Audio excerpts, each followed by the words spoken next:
My name is Matthew Kress, and this is how I learned how to drink raw milk. Now, for reference, I am an American that lives abroad here in France, and the milk that I get that is raw is in a bag, which is super funny, but it comes from the farmer's market, and I get it for €1 per liter, which is about a quart of milk. And this is the milk that I learned on, and this is the milk that I use. I'm sure that milk has maybe different sets of microbes depending on the country that you're drinking it in, but milk is milk, and so it will have the same base set of macronutrients and the same base set of microbes within it. Now, I've been living in France for about 8 years, and I learned how to drink raw milk at about like the 3-year mark. So it's been about 5 years since I have done this, but I have consistently been able to drink raw milk, which is, this bagged milk that I just pour into a glass bottle. Now, what you'll need is just a set of tablespoons, or even just like a soup spoon. And then as you keep going, measuring cups, or just something that can measure out the amount of milk that you're pouring. Now, this technique does work for all people, including those that have a quote-unquote milk allergy, which I'll explain in a future video. But when you are getting started with a raw milk introduction protocol or process, you need to introduce anything new to the system, to the body, in a very slow, methodical, and consistent manner. Consistency is key here, and that is what will ensure success long-term through this process. Now, this technique is very easy, but you do need to be cognizant, aware of certain types of techniques so that you're aware of what's going on in your body and so that you have context. Context clues will really help as you go through this process. One thing that I do not recommend is doing this with a individual all by itself approach. What I mean is that if you were to get started with raw milk, this should be had with other familiar foods in your diet. What that means is that you would have a very typical lunch or a very typical breakfast or dinner, and then you would add in 1 tablespoon of raw milk after your meal so that you can very slowly add in the new food into your diet, and so that the system, when it sees this new food, it is not...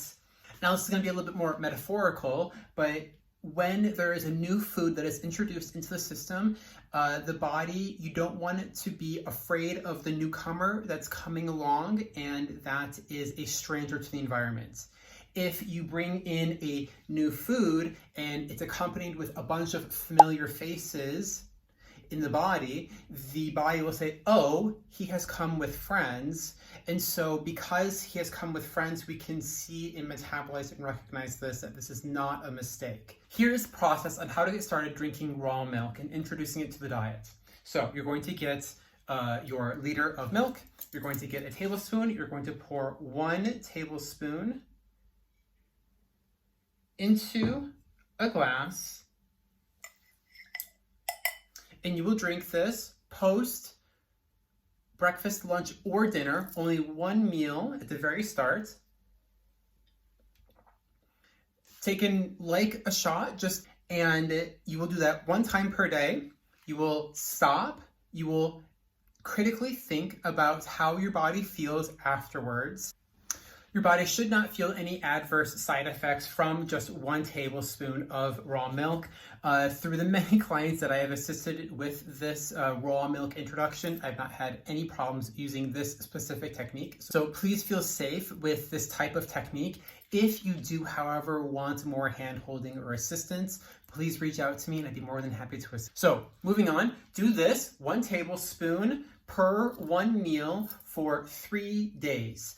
The body requires 3 full days of a new food introduction before it can be increased. Now, when I was doing this in the beginning for myself, I did this a little bit faster. I did it more of a critical thinking approach, and you are more than welcome to do the same thing. This is just to give you context. I did my 1 tablespoon, drank that, felt fine, and then at the following meal, so at dinner time, I then did another tablespoon, swallowed, felt fine, and said, oh, looks like I maybe am an easy milk adapter, digester, metabolizer, what have you. And so I was able to ramp up maybe faster than someone who has always had a hard time with milk products.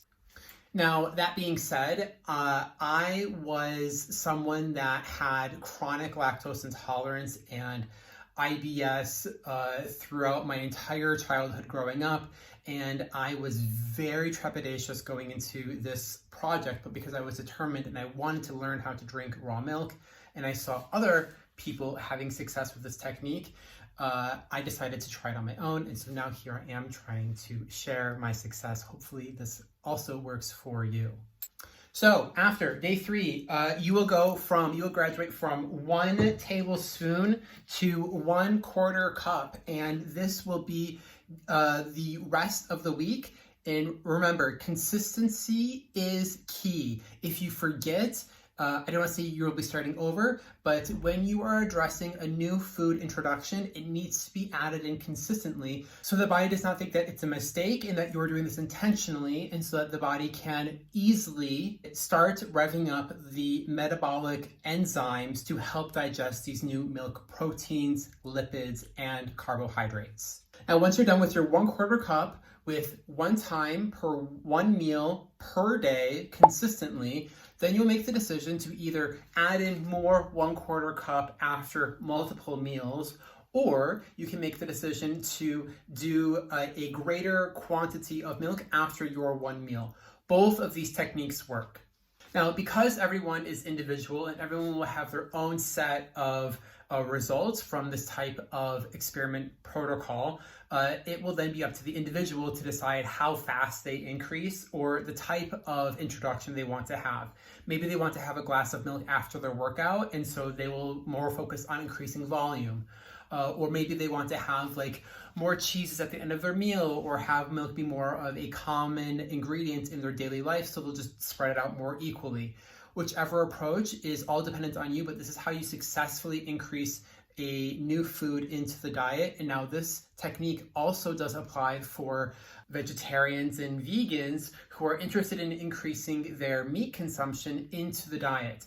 Same thing goes for any other person who is interested in introducing a new food to the body that it has not yet had experience with in the past.